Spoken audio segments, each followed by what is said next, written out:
From Studio 3 at Buzz TV, it's The Horse's Mouth with Tom McManus. All right, time once again for another edition of The Horse's Mouth here on Buzz TV. Of course, we're back at my bar. We're at Tommy Mac's. Where else would we be having great conversations with people all throughout Northeast Florida and beyond? Brought to you by our good friends at TruckCrashLaw.com and the Carpet Man, home of luxury vinyl planking. Let's welcome in our great panel. We'll start with Gawain Bracy II from creative organization Dow. How are you, Gawain? Welcome back to the show, man. Doing good, thanks. What's happening? You brought us some gifts. Yeah, I man. see. I got some What we cool got? tech here. So we got this. We did this partnership collaboration with Converse. Okay. Chuck Taylors. Yeah, Look at classic those Chuck things. Taylors, high 70. And this right here, this guy here is an NFT. Oh, yeah. Yeah. Okay.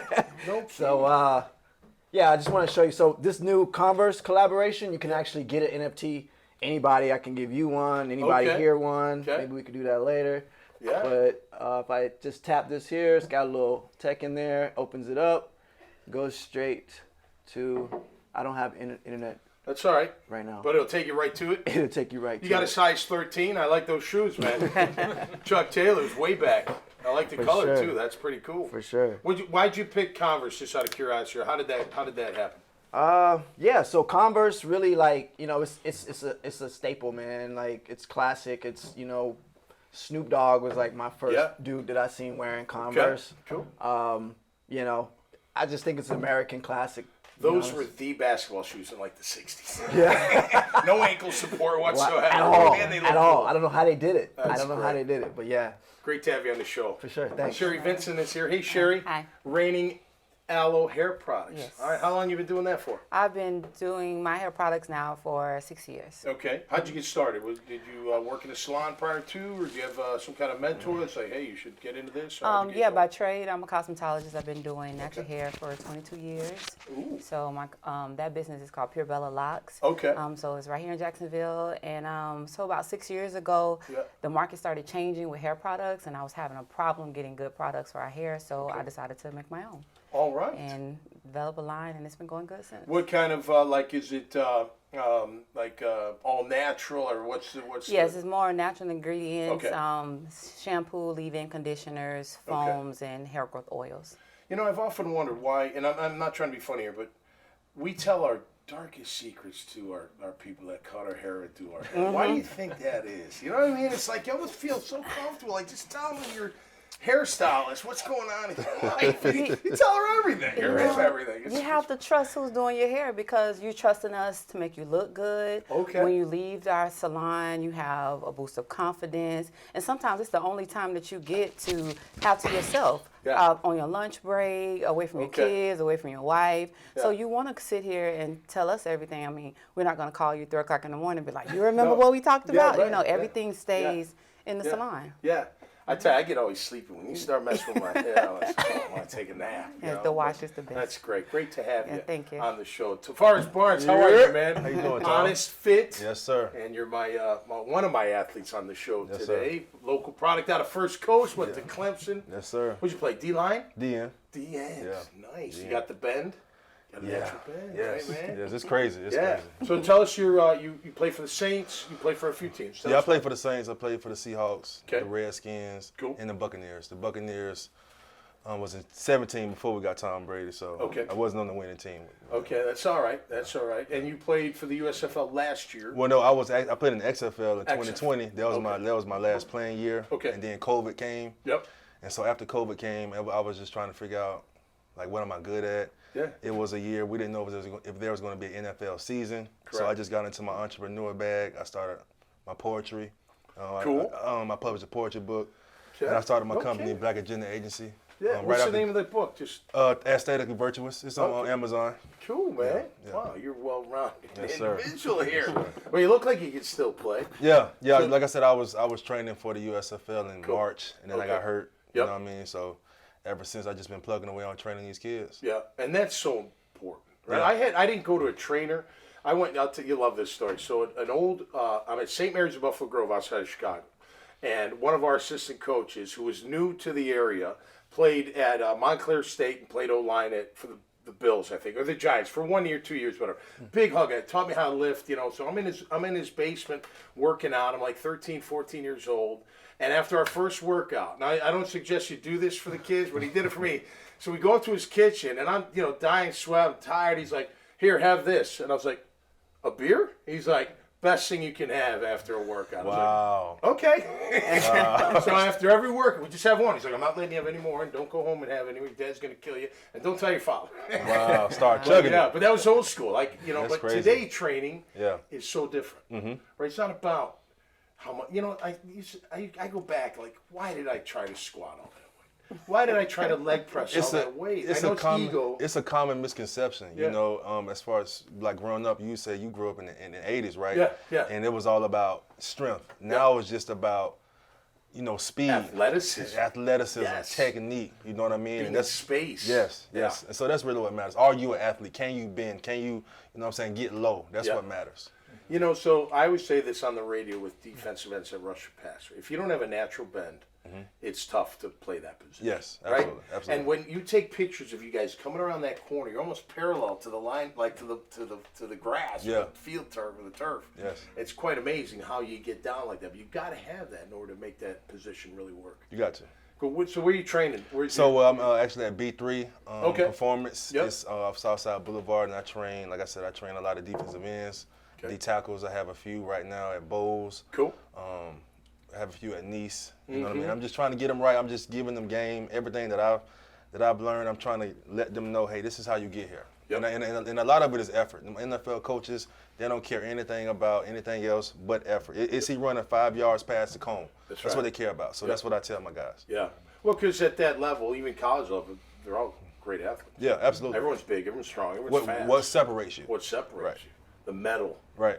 The heart, the grit separates you. Yes, sir. Great to have you on the show. Thank you for having me. All right, we got Christopher Lansford. Hey, Christopher. Nice My wide receiver of the group. Yeah. Right? Never had to lift weights, never had to do anything. Just run routes all day long. You know, but I did the speed and agility training. That really helped. No doubt. As I was training, because I parlayed what I did in dancing. Right. To help with the teaching of the speed and the agility, and that was just as important as the weight room, because that nowadays, like you said, what separates athletes, young athletes have access to training videos and trainers right in their hometown. And so But you have to do more. You can't, like, so I used to take like taekwondo and kung fu and just to have these different, you know, things that I could bring to the table. And dancing, that's one. It was big. And I remember Willie Golf for the Bears was taking Walter ballet. Payton Payton would take ballet. I mean, just for the balance and all that, it kind of goes together. Absolutely, right? absolutely. I think that's. I trained young athletes. I trained my son, and my son was a big guy. He played linebacker, played D end, and I trained him to be a quarterback. He played 4 years of varsity quarterback at a big 6A high school because of footwork and core and knowing how to move quick.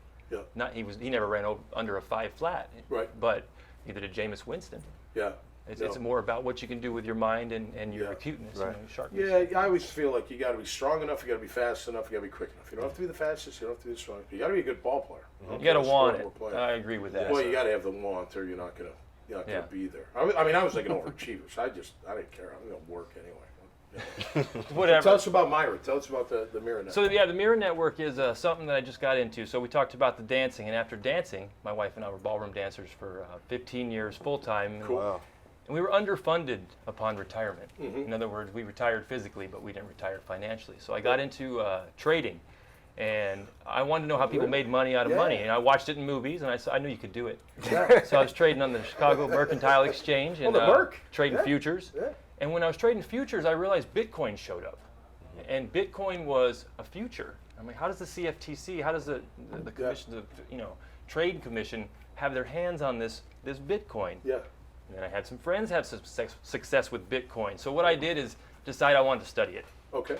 And I needed to go back to online school and learn about cryptocurrency and blockchain. And I put my Is that still the future? I mean, is that still going the way they thought it was going to go? It is. As you see, Gawain's here with NFTs. It's a new way to distribute shoes now. Yeah. In a nutshell, NFTs can represent unique ownership. And so my company, or the company that I'm lucky to be on the board of here, is we have unique ownership in solar farms.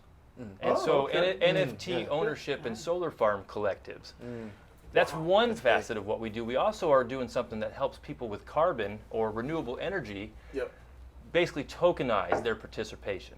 So verified carbon offset. So like right now we're working with a company in Texas that's capturing carbon. They're capturing it in the ground. I don't know what all that means, but they need to like certify that they own that and that's verified carbon offset. So through non-fungible tokenization, we can create that. Now I'm just a bartender, but NFTs to me are like the cloud. Like, where is it? Here. It's like the cloud. Where's the cloud? Right. It's everywhere. Okay, great. I don't know. You know? It sounds like fiction almost because almost. it is virtual. It is preparation for this Web3 metaverse of things, which is an omniverse for us. So that way we don't have to upload and download things. It's a semantic web. And how do we exist on that? How do you morph yourself from the physical world into the virtual world? Well, that's kind of what NFT ownership does. It says this is me in the data world. Right. And so if I own something, like if I own a house, I could have my title to my house, I could have that in non-fungible tokenized ownership instead of going through all the paperwork. And that tokenized ownership would prove Really? and cut out a lot of middlemen. Cut out all the So that's why the it's red going so tape slow here in America too, because of the middlemen. We all have to work. Isn't that the truth? All right, let's wrap it up with this for the entire panel. Young people, all types of people watch this show. What would you tell somebody that's a little bit younger, that's trying to figure out what they're going to do in life? What kind of advice would you maybe give them based off what you've done in your life? That's a great question today. I have a 16-year-old daughter, and I heard her talking to her friend on the phone, and I heard her friend telling me all the things she doesn't want to do. So all I would say is, what do you want to do? Because if you know what you want to do and you do it, you'll find people that want to do it. They'll help you. You'll help them. You'll get there. But if you don't know what you want to do, good luck with your 20s. Right. Well, when do you figure it out, though? For me, I'm still trying. Me too. 52 going on 19. I'm still trying. I'm driving my wife crazy. Wow. What would you say to that? I would say you've been through a lot. Like, you've done a lot. What would you say? I would say tap in spiritually. Tap in with self, because I've compromised who I was the vast majority of my adult life, just trying to fit in, trying to be cool. And that's why I went broke in the NFL. And I know I just got lost in the sauce. So if you tap in spiritually and you really seek to be the highest version of yourself, I feel like everything else will fall in line. And so that's what Honest Fit, that's what my business is all about. Cool. Because if you tap in spiritually, man, you can't lose. God wants you to win. Look at this. You just did that. That's crazy. I like it. He wants you to win. Yeah. But you got to do it. Yeah. I think God helps those who help themselves. Oh, yeah, I'm sorry. Another thing. Hold yourself accountable. Yeah, man. Because I lied to myself for years. And I finally started looking in the mirror these past 2.5 years, and I see a lot of mistakes that I make, and I try to just correct them. So. You want to change? Look in the mirror. Be honest with that reflection. You can maybe change it. Sherri, what would you say?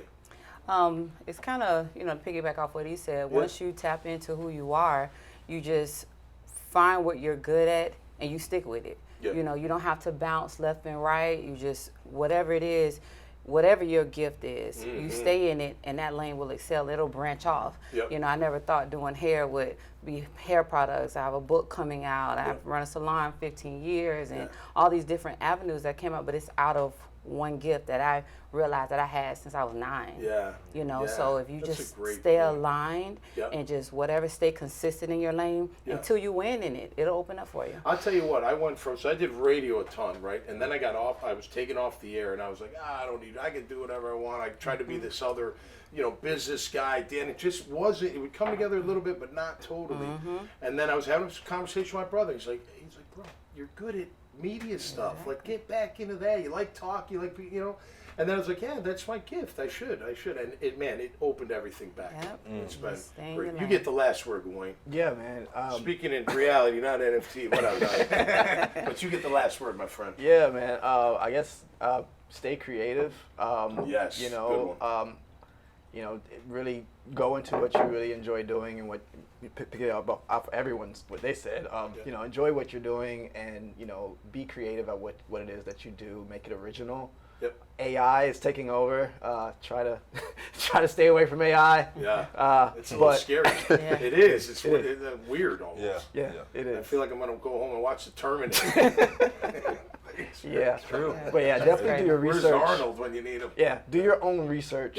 Don't rely on other sources at all times. Do your own individual research and Yeah. Although that AI would have been good during college. You know, you do your Papers? Oh, I need a paper and then. You ain't lying. All right, here you go, bro. Did you write this? Yeah, sure I did. Hey, thanks for being Thank here. you so Really much. appreciate it. Great, Pleasure. great conversation. Hey, we always have a great conversation here on The Horse's Mouth. Make sure you go to iwantabuzz.com. You can see all their great profiles. You can see everybody else that's been on the show, all these conversations that we have. Hey, everybody's welcome at the table here. I don't care what you're doing, what you're looking. It doesn't matter where you're from. None of that matters. You come here and you get to tell your story, and I'll look forward to it. So until next time, y'all be safe out there and be cool. And we'll see you right here on The Horse's Mouth. Cheers.